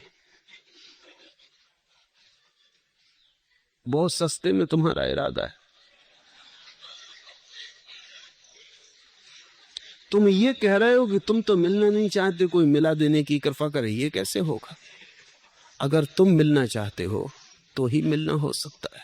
ये तुम्हारी ही चाहत, ये तुम्हारी ही संकल्प, तुम्हारी ही आकांक्षा होगी, अभीप्सा होगी, तो कोई तुम्हें और नहीं मिला सकेगा। जबरदस्ती मोक्ष में ले जाने का कोई उपाय नहीं, न बाहर न भीतर। तुम अपनी मर्जी से जाते हो। और अगर मैं किसी तरह मिला भी दूं तो तुम फिर छूट जाओगे, क्योंकि वो बाहर से लाई हुई घटना तुम्हारी आत्मा का संबंध न बन पाएगी, वो जबरदस्ती होगी। ये हो नहीं सकता, अन्यथा एक ही बुद्ध पुरुष सारी दुनिया को मुक्त कर देता। एक बुद्ध पुरुष काफी था, वो सबको मुक्त कर देता, सबको मिला देता। कोई बुद्ध पुरुषों की करुणा में कमी नहीं, उनकी करुणा में कोई कमी नहीं, लेकिन तुम्हारी मर्जी के खिलाफ कुछ भी नहीं हो सकता। और तुम्हारी मर्जी हो तो अभी हो सकता है, इसी क्षण हो सकता है। सुखी भव, अभी हो जाओ। और ये दूसरे से आकांक्षा रखना कि कोई तुम्हें मिला दे परमात्मा से, यही संसार में लौटने का उपाय है। दूसरे की आकांक्षा ही संसार में लौटने का उपाय है। कोई दूसरा सुख दे, कोई दूसरा प्रेम दे, कोई दूसरा आदर दे, वही पुरानी आदत अब कहती है कोई दूसरा मुक्त करवा दे, परमात्मा से मिला दे। मगर दूसरा, तुम कब तक कमजोर, निर्बल, नपुंसक बने रहोगे? कब तुम जागोगे अपने बल के प्रति? कब तुम अपनी वीरी की घोषणा करोगे? कब तुम अपने पैरों पर खड़े होगे? कभी पत्नी के कंधे पे झुके रहे, कभी सत्ताधिकारियों के कंधे पे झुके रहे, कभी नेताओं के कंधों पे झुके रहे। मैंने सुना है दिल्ली के पास कुछ मजदूर सड़क पर काम करने भेजे गए। वो वहां पहुंच तो गए, लेकिन पहुंच के पता चला कि अपने फावड़े भूल आए, कुदालियां फावड़े नहीं लाए। उन्होंने वहां से फोन किया इंजीनियर को कि कुदाली फावड़े हम भूल आए, तत्काल भेजो। उन्होंने कहा भेजते, तब तक तुम एक दूसरे के कंधे पर झुके रहो। मजदूर करते ही यही काम है, कुल्हाड़ी फावड़ा लेके उस पर झुक के खड़े रहते हैं, विश्राम का सहारा। उस इंजीनियर ने कहा मैं भेजता हूं जितने जल्दी हो सके, तब तक तुम ऐसा करो एक दूसरे के कंधे पर झुके रहो। हम झुके हैं, कंधे बदल लेते। फिर इन सब से छुटकारा हुआ तो गुरु का कंधा, कि अब कोई गुरु लगा दे पार, कि चलो तुम ही तारण तरण, तुम ही पार लगा दो। तुम अपनी घोषणा, अपने स्वत्व की घोषणा कब करोगे? तुम्हारी स्वत्व की घोषणा में ही तुम्हारे स्वभाव की संभावना है फूलने की, खिलने की। ये कब तक तुम शरण गहोगे? कब तक तुम भिखारी रहने की जिद बांधे बैठे हो? परमात्मा भी भिक्षा में मिल जाए। जागो इस तंद्रा से। ऐसी कृपा करें कि बार बार इस कोलाहल में आके भयभीत न होना पड़े।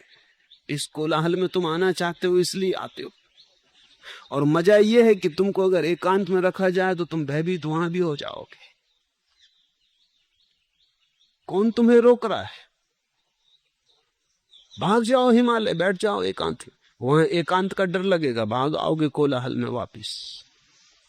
कोलाहल में हम इसलिए रह रहे हैं कि एकांत में डर लगता है। अकेले रह नहीं सकते, भीड़ में बुरा लगता है, बड़ा मुश्किल है। ना अकेले रह सकते ना भीड़ में रह सकते। तुमने कभी देखा जब तुम अकेले छूट जाते हो तो क्या होता है? अंधेरी रात में अकेले हो जंगल में, क्या होता है? आनंद आता है। कोलाहल में ज्यादा बेहतर लगता है कोई मिल जाए, कोई बातचीत हो जाए। अकेले में तुम बहुत घबराने लगते हो कि मरे, अकेले में तो मौत लगती। परमात्मा में डूबोगे तो बिल्कुल अकेले रह जाओगे, क्योंकि दो परमात्मा नहीं है दुनिया में, एक परमात्मा है। डूबे कि अकेले हुए। परमात्मा में डूबे कि तुम ना रहे, परमात्मा परमात्मा ना रहा, बस एक ही बचा। इसलिए तो ध्यान की तैयारी करनी पड़ती, ताकि तुम एकांत का थोड़ा रस लेने लगो। इसके पहले कि परम एकांत में उतरो, एकांत में थोड़ा आनंद आने लगे, धुन बजने लगे, गीत गूंजने लगे, एकांत में रस आने लगे, तो फिर तुम परम एकांत में उतर सकोगे। ये अभ्यास है परमात्मा को झेलने का। अगर तुम मुझसे पूछो तो मैं कहूंगा कि ध्यान परमात्मा को पाने की प्रक्रिया नहीं। परमात्मा तो बिना ध्यान के भी पाया जा सकता है। ध्यान परमात्मा को झेलने का अभ्यास।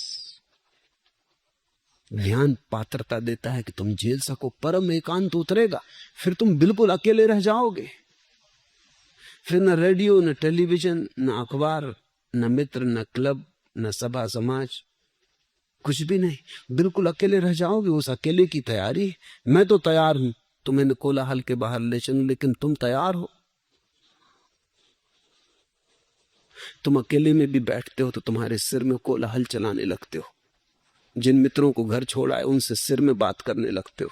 जिस पत्नी को घर छोड़ा है उससे सिर में बात करने लगते हो। सारी भीड़ फिर इकट्ठी कर लेते हो, कल्पना का जाल बुनने लगते हो। अकेले तुम रह ही नहीं सकते, इसलिए तो तुम बार बार लौट आते हो। संसार में तुम अकारण नहीं लौट रहे हो, संसार में तुम अपने ही कारण लौट रहे हो। यह कोलाहल तुमने चाहा है, इसलिए तुम्हें मिला है। आदमी का हयात कुछ भी नहीं। बात यह है कि बात कुछ भी नहीं। आदमी का हयात कुछ भी नहीं। आदमी की जिंदगी कोई जिंदगी थोड़ी है, जिंदगी तो परमात्मा की है।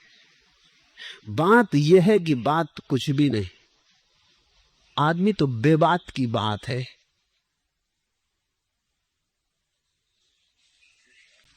वो कल मुल्ला नसरुद्दीन जो गिर पड़ा था बिस्तर से, बेबात की बात।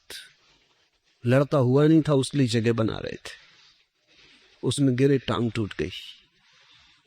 एक अदालत में मुकदमा था, दो आदमियों ने एक दूसरे का सिर खोल दिया। मजिस्ट्रेट ने पूछा मामला क्या है? वो दोनों बड़े सच्चा, उन्होंने कहा मामला क्या बताएं, मामला बताने में बड़ा संकोच होता। आप तो जो सजा देना हो दे दो। उसने कहा फिर मामला भी तो पता चले, सजा किसको देने? तो दोनों एक दूसरे की तरफ देखें कि तुम ही कह दो। फिर मजबूरी में जब मजिस्ट्रेट नाराज होने लगा कि कहते हो या नहीं, तो फिर उन्होंने बताया कि मामला ऐसा, हम दोनों मित्र बैठे थे नदी के किनारे रेत में। ये मित्र कहने लगा कि मैं एक भैंस खरीद रहा हूं। मैंने कहा भैंस मत खरीदो, क्योंकि मैं एक खेत खरीद रहा हूं, और तुम्हारी भैंस खेत में घुस जाए तो अपनी जिंदगी भर की दोस्ती खराब हो जाए। इसने कहा जा जा, तेरे खेत के रोकने खरीदने से हम अपनी भैंस ना खरीदें, तू खेत मत खरीद। और फिर भैंस तो भैंस है, ये कहने लगा। अब घुसी गई तो घुसी गई, अब कोई भैंस के पीछे हम दिन भर थोड़ी खड़े रहेंगे। और ऐसी दोस्ती क्या मूल्य की कि हमारी भैंस तुम्हारे खेत में घुस जाए और इससे ही तुम्हें अड़चन हो जाए। तो मैं भी रोब में आ गया और मैंने कहा अच्छा तो खरीद लिया खेत, तू दिखा खरीद के भैंस। तो मैंने ऐसा जमीन पर, रेत पर लकड़ी से रख खेत बना दिया कि ये रहा खेत, और इस मूर्ख ने एक दूसरी लकड़ी से भैंस घुसा दी। झगड़ा हो गया, मारपीट हो गई। अब आपसे क्या कहें, आप सजा दे दो, कहने में संकोच होता है। आदमी का हयात कुछ भी नहीं। बात यह है कि बात कुछ भी नहीं। तूने सब कुछ दिया है इंसान को, फिर भी इंसान की जात कुछ भी नहीं। इस तराबे दिलो जिगर के सिवा शौक की वारिदात कुछ भी नहीं। हुस्न की कायनात सब कुछ है, इसकी कायनात कुछ भी नहीं। आदमी पैरहन बदलता है, ये हयातो मयात कुछ भी नहीं। आदमी सिर्फ कपड़े बदलता है, न तो जिंदगी कुछ है न मौत कुछ है। आदमी पैरहन बदलता है, ये हयातो मयात कुछ भी नहीं। आदमी का हयात कुछ भी नहीं। बात यह है कि बात कुछ भी नहीं। इतना तुम्हें समझ में आ जाए कि तुम बेबात की बात कि तुम्हें सब समझ में आ गया। आखिरी प्रश्न, कब से आपको पूछना चाहती हूं, कृपया आप ही बताएं कि क्या पूछ, मेरे प्रणाम स्वीकार करें। पूछा है दुलारी ने। निश्चित ये बात है, वर्षों से मैं उसे जानता हूं, उसने कभी कुछ पूछा नहीं। बहुत थोड़े लोग जिन्होंने कभी कुछ नहीं पूछा। ये पहली दफा उसने पूछा, ये भी कुछ पूछा नहीं। कब से आपसे पूछना चाहती, कृपया आप ही बताएं कि क्या पूछ। जीवन का वास्तविक प्रश्न ऐसा है कि पूछा नहीं जा सकता। जो प्रश्न तुम पूछ सकते हो वो पूछने योग्य नहीं, जो तुम नहीं पूछ सकते हो वही पूछने योग्य। जीवन का वास्तविक प्रश्न शब्दों में बांधा नहीं जा सकता। जीवन का प्रश्न तो केवल सूनी आंखों से, जिज्ञासा भरी आंखों से निवेदित किया जा सकता है। जीवन का प्रश्न तो अस्तित्वगत है, तुम्हारी पूरी भाव दशा से प्रकट होता है। दुलारी को मैं जानता हूं, उसने कभी पूछो नहीं, लेकिन उसका प्रश्न मैंने सुना है। उसका प्रश्न उसका भी नहीं, क्योंकि जो तुम पूछते हो वो तुम्हारा होता है, जो तुम पूछ ही नहीं सकते वो सबका। हम सबके भीतर एक ही प्रश्न है, और वो प्रश्न है कि ये सब हो रहा है, ये सब चल रहा है, और फिर भी कुछ सार मालूम नहीं होता। ये दौड़ धूप, ये आपाधापी, फिर भी कुछ अर्थ दिखाई नहीं पड़ता। इतना पाना खोना, फिर भी ना कुछ मिलता मालूम पड़ता, ना कुछ होता मालूम पड़ता। जन्म जन्म बड़ी यात्रा, मंजिल कहीं दिखाई नहीं पड़ती। हम हैं, क्यों हैं? ये हमारा होना क्या है? हम कहां जा रहे हैं और क्या हो रहा है? हमारा अर्थ क्या है? इस संगीत का प्रयोजन क्या है? सभी के भीतर दबा पड़ा हुआ है अस्तित्व का प्रश्न, कि अस्तित्व का अर्थ क्या है। और इसके लिए कोई शब्दों में उत्तर भी नहीं। जो प्रश्न ही शब्दों में नहीं बनता, उसका उत्तर भी शब्दों में नहीं हो सकता।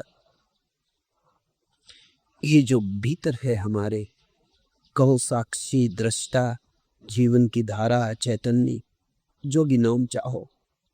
ऐसे तो अनाम है, तुम जो भी नाम देना चाहो तो, परमात्मा, मोक्ष, निर्वाण, आत्मा, अनात्मा, जो तुम्हें कहना चाहो, पूर्ण, शून्य, जो भी ये भीतर है अनाम, इसमें डूबो। इसमें डूबने से ही प्रश्न धीरे धीरे विसर्जित हो जाएगा। उत्तर मिलेगा ऐसा मैं नहीं कह रहा हूं, सिर्फ प्रश्न विसर्जित हो जाएगा। और प्रश्न के विसर्जित हो जाने पे तुम्हारी जो चैतन्य की दशा होती है वही उत्तर मिलेगा, ऐसा मैं नहीं कह रहा। निष्प्रश्न जब तुम हो जाते हो तो जीवन में आनंद है, मंगल, सुभाशीष बरसता है, तुम नाचते हो, तुम गुनगुनाते हो, समाधि फलती। फिर तुम पूछते नहीं, फिर पूछने को कुछ नहीं, फिर जीवन एक प्रश्न की तरह नहीं मालूम होता, फिर जीवन एक रहस्य, समस्या नहीं जिसका समाधान करना है, एक रहस्य जिसे जीना, जिसे नाचना, जिसे गाना, एक रहस्य जिसका उत्सव मनाना है। भीतर उतरो, शरीर के पार, मन के पार, भाव के पार, भीतर उतरो। जान सके न जीवन भर हम ममता कैसी, प्यार कहो और पुष्प कहां पर महका करता। जान सके न जीवन भर हम ममता कैसी, प्यार कहो और पुष्प कहां पर महका करता। दर्द तो आती मालूम होती, कहां से आती? जीवन है, इसकी छाया तो पड़ती, पर इसका मूल का प्रतिबिंब तो झलकता, लेकिन मूल कहां? प्रतिध्वनि तो गूंजती है पहाड़ों पर, लेकिन मूल ध्वनि कहां है? जान सके न जीवन भर हम ममता कैसी, प्यार कहां और पुष्प कहां पर महका करता। मिली दुलारी आहों की और हास मिला है सूलों का, जान सके न जीवन भर हम सौरभ कैसा, पराग कह और मेघ कहां पर वर्षा करता। पर मेघ बरस रहा है तुम्हारे ही गहनतम अंतस्कल में, फूल महक रहा है तुम्हारे ही गहन अंतस्तल में, कस्तूरी मंडल बसे। ये जो महक तुम्हें घेर रही है और प्रश्न बन गई है कहां से आती, ये महक तुम्हारी, ये किसी और की नहीं। इसे अगर तुमने बाहर देखा तो मृग मरीची का बनती, नोया का जाल फैलता है, जन्मों जन्मों की यात्रा चलती। जिस दिन तुमने इसे भीतर झांक के देखा उसी दिन मंदिर के द्वार खुल गए, उसी दिन पहुंच गए अपने सुरभि के केंद्र पर। वही है प्रेम, वही है प्रभु। मन उलझाए रफ्ता बाहर, मन कहता चलेंगे भीतर, लेकिन अभी थोड़ी देर और। किसी कामना के सहारे नदी के किनारे बड़ी देर से मौन धारे खड़ा हूं अकेला। सुहानी है गोधोली बेला, लगा है उमंगों का मेला। ये गोधोली बेला का हल्का धुंधलका मेरी सोच पर छा रहा है। मैं ये सोचता हूँ मेरी सोच की सांधी हो चली। बड़ी बेकली है मगर जिंदगी में निराशा में भी एक आशा पड़ी है। मचले अभी कुछ देर और ए दिल, सुहाने धुंधलके से हंसकर गले में, अभी रात आने में काफी समय। मन समझाए चला जाकर थोड़ी देर और, थोड़ी देर और भुला लो अपने को सपन। थोड़ी देर और दौड़ लो मृग मरीचिकाओं के पीछे, बड़े सुंदर सपने। और फिर अभी मौत आने में तो बहुत देर है। इसलिए तो लोग सोचते हैं संन्यास लेंगे, प्रार्थना करेंगे, ध्यान करेंगे बुढ़ापे में, जब मृत्यु द्वार पर आके खड़ी हो जाए। जब एक पैर उतर चुकेगा कब्र में, तब हम एक पैर ध्यान के लिए उठाएंगे। मचले अभी और कुछ और, मचले अभी और कुछ देर ए दिल, सुहाने धुंधलके से हंसकर गले मिल, अभी रात आने में काफी समय। ऐसे हम टाले जाते, रात आती चली जाती, काफी समय नहीं, रात आ ही गई। बहुत बार हमने ऐसे ही जन्म और जीवन गमाया, मौत की हम प्रतीक्षा करते रहे। मौत आ गई ध्यान आने के पहले, एक जीवन फिर खराब गया, एक अवसर फिर व्यर्थ हुआ। अब इस बार ऐसा न हो, अब टालो मत। ये गंध तुम्हारी अपनी, ये जीवन तुम्हारे भीतर ही छिपा है। घूंघट भीतर के ही उठाने, प्रश्न कहीं बाहर पूछने का नहीं, उत्तर कहीं से बाहर से आने को नहीं। जहां से प्रश्न उठ रहा है भीतर, वही उतर चलो। प्रश्न भी साफ नहीं है, फिक्र मत करो। जहां ये गैर साफ धुंधल का है प्रश्न का, वहीं उतरो। उसी संध्या से भरी रोशनी में धुंधल के में धीरे धीरे भीतर उतरो। जहां से प्रश्न आ रहा है उसी की खोज करो। प्रश्न की बहुत फिक्र मत करो कि प्रश्न क्या है, इतनी ही फिक्र करो कहां से आ रहा है। अपने ही भीतर उस तल को खोजो, उस गहन तल को जहां से प्रश्न का बीज उमगा और जहां से प्रश्न के पत्ते उठे, वही जड़ है और वहीं तुम उत्तर पाओगे। उत्तर का अर्थ ये नहीं कि तुम्हें कोई बंधा बंधाया उत्तर निष्कर्ष वहां मिल जाएगा। उत्तर का अर्थ वहां तुम्हें जीवन का अहोभाव अनुभव होगा। वहां जीवन एक समस्या नहीं रह जाता, उत्सव बन जाता।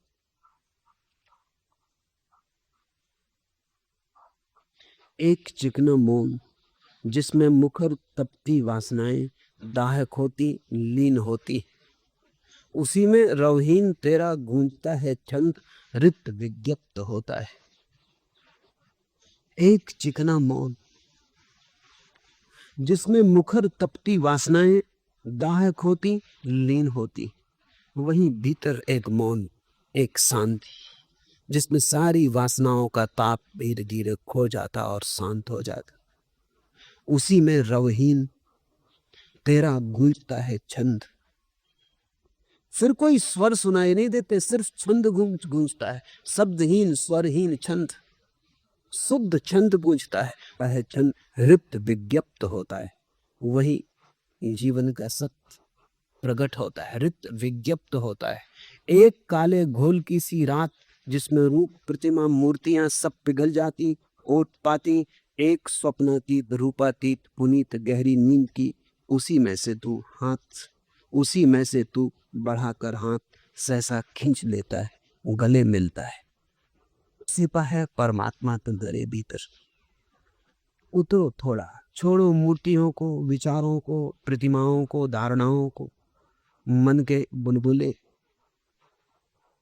थोड़े गहरे उतरो, जहां लहरें नहीं, जहां शब्द नहीं, जहां मौन है, जहां परम मौन मुखर है, जहां केवल मौन ही गूंजता है, उसी में रवहीन तेरा गूंजता है छंद, हृत विज्ञप्त होता है।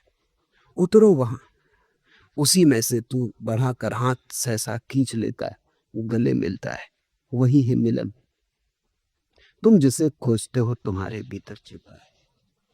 तुम जिस प्रश्न की तलाश कर रहे हो उसका उत्तर तुम्हारे भीतर छिपा है।